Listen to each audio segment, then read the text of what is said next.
Hello साथियों, आप सभी विद्यमान साथियों का एक बार पुनः अपने YouTube चैनल चैन क्लास में स्वागत करते हैं। आइए दोस्तों, आज हम लोग इस वीडियो के माध्यम से हिंदी व्याकरण की जो महत्वपूर्ण टॉपिक, जिस टॉपिक का नाम है संधि पर ऑलरेडी हम लोग एक वीडियो बना चुके हैं और आपकी सेवा में उसे हाजिर कर चुके हैं। उम्मीद करते हैं कि आप लोग हिंदी व्याकरण की जो फर्स्ट वीडियो है उसको आप लोगों ने देखा होगा। अब बात आती है दोस्तों, उस वीडियो में मैं आप लोगों को सिर्फ संधि शब्द से परिचित कराया था कि वास्तव में जो संधि शब्द है, इस शब्द की संरचना किस प्रकार से हुई है। बड़ा ही विस्तार रूप से इस संधि शब्द को समझाने का प्रयास किया गया था। आइए मित्रों, आज हिंदी व्याकरण का यह दूसरा वीडियो आप लोगों के बीच में, आप लोगों की सेवा में लेकर के प्रस्तुत हूँ और प्रारंभ करता हूँ आज का क्लास। इसके पहले कहना है दोस्तों कि मंजिल ने हौसलों से कहा कि तेरे बस की बात नहीं। मंजिल ने हौसलों से कहा कि तेरे बस की बात नहीं। हौसलों ने मंजिल की आंखों में आंखें डालकर कहा, चल झुट्ठी, तेरी कुछ औकात नहीं। इसी उत्साह जुनून के साथ आज का वीडियो आपके नाम शुरू करते हैं हिंदी व्याकरण का दूसरा पार्ट। आइए दोस्तों, अब देखिएगा, फर्स्ट वीडियो में हम लोगों ने सिर्फ संधि शब्द से परिचित हुए। आज हम लोग संधि शब्द का जो शाब्दिक अर्थ होता है इस पर विचार करते हैं और जानने का प्रयास करते हैं। देखिएगा मित्रों, जो संधि है, इस संधि का शाब्दिक अर्थ क्या होता है? तो इसका शाब्दिक अर्थ होता है मेल, उसके बाद होता है जोड़, उसके बाद मित्रता, उसके बाद समझौता। देखिएगा दोस्तों, इस संधि शब्द का शाब्दिक अर्थ आप लोग उम्मीद करते हैं इससे पहले आप लोग जब भी संधि को पढ़े होंगे तो उस समय या तो इसके एक अर्थ से परिचित होंगे जिस अर्थ का नाम है मेल, या फिर जोड़ से परिचित होंगे, या फिर मित्रता से परिचित होंगे, या फिर समझौता से परिचित होंगे। तो मित्रों, आज हम आप लोगों के बीच में संधि का जो संधि शब्द है इसके शाब्दिक अर्थों को कई प्रकार से लाया कि संधि का जो शाब्दिक अर्थ होता है वो मेल भी हो सकता है, मेल भी आप कह सकते हैं, जोड़ भी कह सकते हैं, मित्रता भी कह सकते हैं, समझौता भी कह सकते हैं, और इंग्लिश की बात की जाए दोस्तों तो आप उसे एग्रीमेंट भी कह सकते हैं। तो आइए मित्रों, अब हम लोग संधि के शाब्दिक अर्थ से परिचित हुए। इसके तत्पश्चात आगे के लिए प्रस्थान करते हैं और जानने का प्रयास करते हैं कि जो संधि है वह किस प्रकार से दो पद आपस में योग करते हैं। देखिएगा मित्रों, बताया गया था, मान लीजिए दो पद हैं, बीच में एक योग का चिन्ह है। पहले पद को हम प्रथम पद कहते हैं और दूसरे पद को द्वितीय पद कहते हैं। अब देखिएगा, पहले पद को हम लोगों ने क्या कहा? प्रथम पद, और दूसरे पद को हमने क्या कहा? द्वितीय पद। अब देखिएगा दोस्तों, माना जाता है कि प्रथम पद का अंतिम वर्ण और द्वितीय पद का प्रथम वर्ण, ये जब दोनों आपस में क्या करते हैं? योग करते हैं, और योग करने के बाद इनमें कुछ विकार उत्पन्न होता है या फिर बदलाव उत्पन्न होता है। इसी विकार और बदलाव को हम संधि की संज्ञा देते हैं। दोस्तों, होता क्या है कि प्रथम पद का अंतिम वर्ण और द्वितीय पद का प्रथम वर्ण यदि योग करता है और योग करने के बाद इनमें विकार मतलब होता है परिवर्तन, या फिर इसमें क्या होता है, बदलाव होता है। ऐसे योग को हम क्या कहते हैं, संधि कहते हैं। लेकिन देखिएगा मित्रों, एक बात पर गौर कीजिएगा कि यहाँ आपको बताया गया कि प्रथम पद का अंतिम वर्ण और द्वितीय पद का प्रथम वर्ण, ये दोनों योग करेंगे और योग करने के बाद जो तीसरा शब्द का निर्माण होगा वही शब्द क्या कहलाएगा, संधि कहलाएगा। किंतु मित्रों आपको बता दें, एक चीज आप लोगों को बताने जा रहा हूँ, जो चीज आज आपको संधि में पहली बार आप परिचित होंगे। मतलब क्या है, कहने का तात्पर्य क्या है दोस्तों, कि प्रथम पद का अंतिम वर्ण और द्वितीय पद का प्रथम वर्ण जब मिलते हों और मिलने के बाद अर्थात ये जब योग करते हों और इनमें परिवर्तन होता हो, ऐसे परिवर्तन को हम संधि की संज्ञा देते हैं। किंतु दो पद हों और मिले, योग करें, योग करने के बाद उनके वर्णों में कोई परिवर्तन न दिखाई दे। कहने का तात्पर्य यह है दोस्तों कि यदि वो मिलते हों और मिलने के बाद उनमें कोई परिवर्तन न दिखाई दे, तो ऐसे कंडीशन में उस शब्द को हम क्या कहेंगे। जैसे एक एग्जाम्पल लेते हैं प्यारे दोस्तों, एक शब्द हमने ले लिया पान और इसका योग करवा दिया हमने वाला से। अब देखिएगा दोस्तों, प्रथम पद का अंतिम वर्ण जो होगा यहाँ न में अ है और द्वितीय पद का प्रथम वर्ण जो है वो क्या है, व है। ये दोनों वर्ण आपस में योग करके क्या बनाएंगे, इससे बनने वाला जो तीसरा शब्द है वो क्या है, पान वाला। क्या कहेंगे प्यारे दोस्तों, पान वाला। अब देखिएगा, यहाँ पर हमने देखा कि प्रथम पद का अंतिम वर्ण अ है, द्वितीय पद का प्रथम वर्ण क्या है, व है। ये दोनों योग करके कोई परिवर्तन नहीं किए, अर्थात इस शब्द में कोई परिवर्तन नहीं दिखाई दिया। किंतु क्या था, दोनों पद मिल करके क्या करना चाहिए, योग करना चाहिए। और योग करने के बाद क्या होना चाहिए, इनमें परिवर्तन अर्थात बदलाव दिखाई देना चाहिए, परंतु ऐसा इस शब्द में नहीं है। तो ऐसे शब्दों को हम संयोग के पद के नाम से जानते हैं दोस्तों, संयोग के पद के नाम से हम जानते हैं। और सपोज दैट इनमें कोई विकार उत्पन्न होता है, ठीक, अगर इनमें कोई विकार उत्पन्न होता है, परिवर्तन दिखाई देता है, तो ऐसे शब्दों को हम क्या कहते हैं, तो संधि कहते हैं दोस्तों। इस चीज़ को आप याद रखिएगा। अब आगे के लिए प्रस्थान करते हैं। देखिएगा दोस्तों, अब बातें आती है, आपको संधि से परिचित कराया, संधि शब्द से परिचित कराया और उसके तत्पश्चात आप लोगों को इससे होने वाले जो संयोग के पद होते हैं उनसे भी हमने परिचित कराया। अब बात आती है दोस्तों कि संधि शब्द का शाब्दिक अर्थ आप लोगों ने देख लिया। अब बात आती है, क्योंकि यूपीएसआई में एक क्वेश्चन पूछा गया था कि संधि का विलोम शब्द क्या होता है, तो इसके विलोम शब्द को भी याद रखिएगा। इसका विलोम शब्द होता है विग्रह। क्या होता है प्यारे दोस्तों, विग्रह। लेकिन याद रखिएगा, पेपर बनाने वाले को यह पता है कि हमारे विद्वान परीक्षार्थी जो हैं वह विग्रह अर्थात संधि का विलोम शब्द विग्रह याद करके आएंगे, उसको पता है, इसलिए उसने एक शब्द और रख दिया जिसको कहते हैं विच्छेद। तो देखिएगा, संधि एक ही शब्द है किंतु इसके दो विलोम शब्द हैं। वैसे तो एग्जाम में इन दोनों शब्दों का ऑप्शन आना उचित नहीं है, किंतु अगर आता है तो आप पहली प्राथमिकता किसको देंगे, तो विग्रह को देंगे।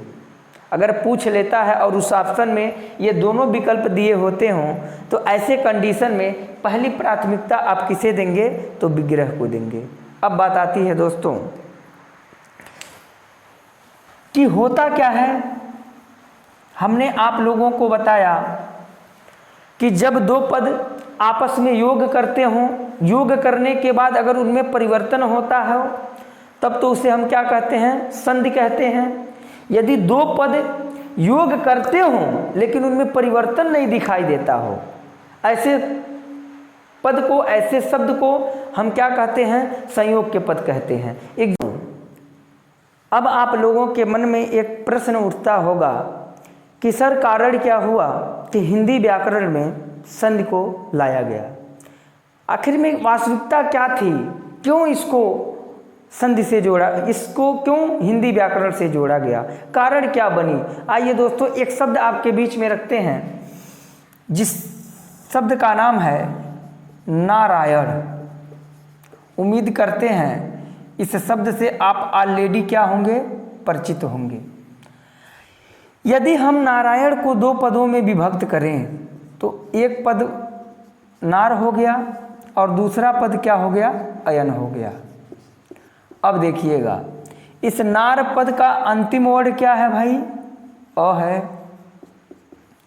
और दूसरे पद का प्रथम वर्ड क्या है, अ है, और अ और अ मिलकर के किसका निर्माण किए हैं, आ का निर्माण किए हैं। अब देखिएगा दोस्तों, नार का शाब्दिक अर्थ होता है स्त्री और अयन का शाब्दिक अर्थ होता है आंखें। तो इसका अर्थ क्या होगा मित्रों, जिसकी आंखें सदैव स्त्री को ही देखें उसे हम क्या कहते हैं, नारायण कहते हैं। याद रखिएगा हिंदू धर्म में एक बड़े ही प्रसिद्ध देवता हैं जिनका नाम है विष्णु भगवान, और उनकी अर्धांगिनी लक्ष्मी जी को माना जाता है। तो आप जब भी इमेज के माध्यम से, फोटो के माध्यम से या फिर किसी धारावाहिक के माध्यम से जब भी आप देखे होंगे तो देखते हैं कि विष्णु भगवान के ठीक नज़रों के सामने लक्ष्मी जी विराजमान होती हैं। अब बात आती है दोस्तों कि ऋग्वेद में इस नार का शाब्दिक अर्थ मिलता है पानी और अयन का शाब्दिक अर्थ मिलता है क्या, आंखें। जिसकी आंखें सदैव पानी को ही देखें उसे हम क्या कहते हैं, नारायण कहते हैं। तो आप जानते ही हैं कि विष्णु भगवान के चारों तरफ जल ही जल अर्थात पानी ही पानी है। एक बात आप गौर किए होंगे दोस्तों कि वास्तव में ये जो दो पद हैं ये योग किए, पहला पद नार और दूसरा पद अयन।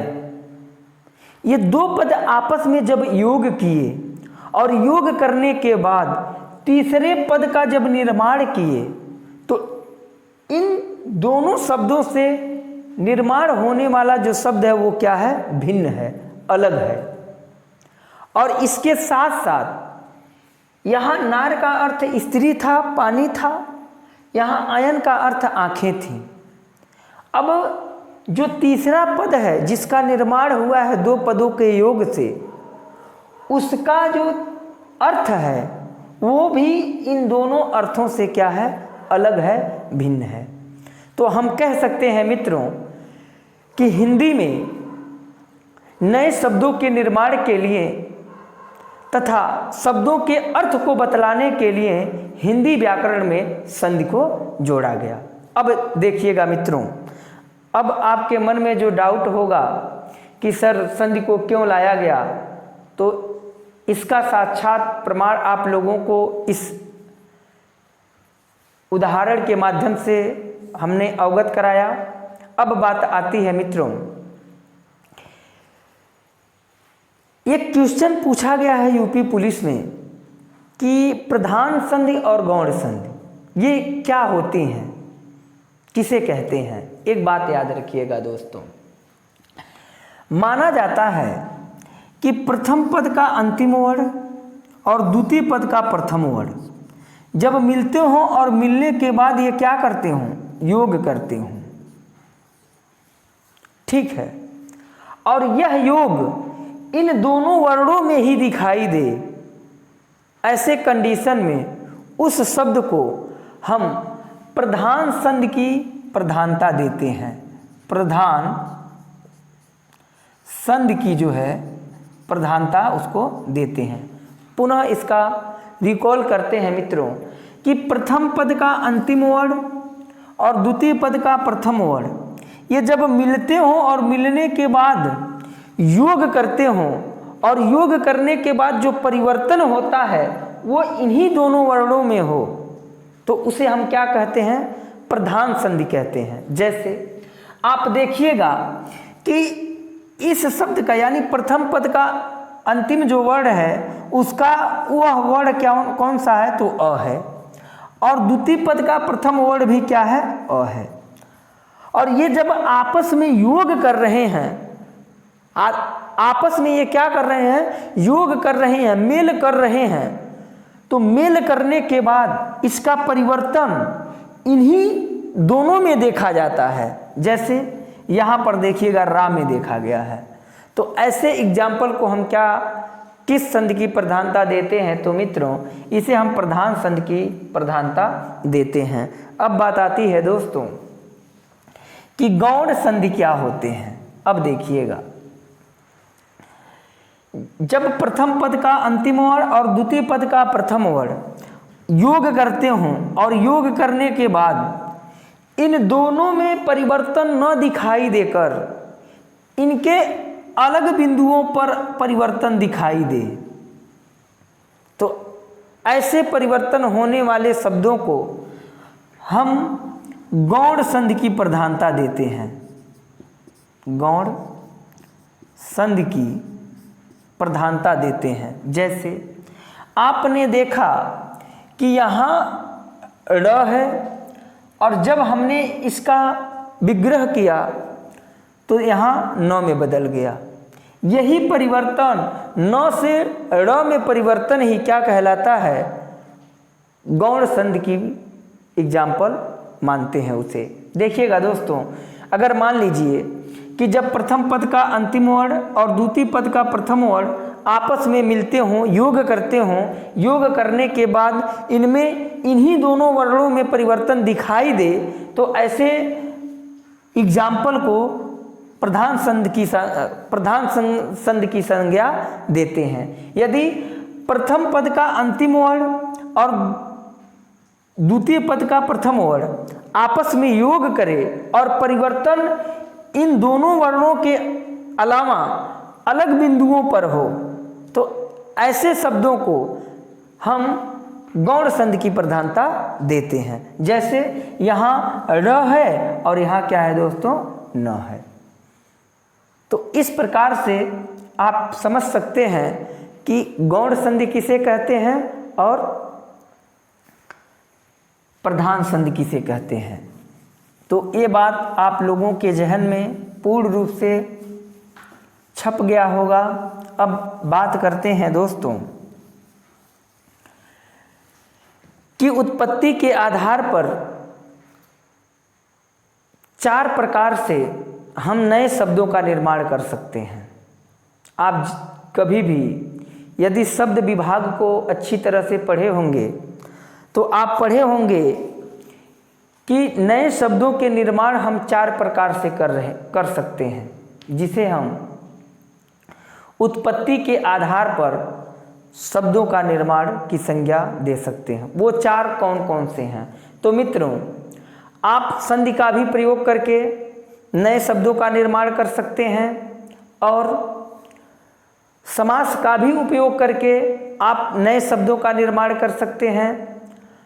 आप उपसर्ग का भी प्रयोग करके नए शब्दों को बना सकते हैं और प्रत्यय का भी उपयोग करके आप नए शब्दों की संरचना कर सकते हैं। तो मित्रों, उम्मीद करते हैं कि आज के वीडियो में जो भी पढ़ाई गई वो आपके एग्ज़ाम के लिए बहुत ज़्यादा निर्णायक साबित होने वाला है। इसी के साथ आज के वीडियो को यहीं अंत करते हैं।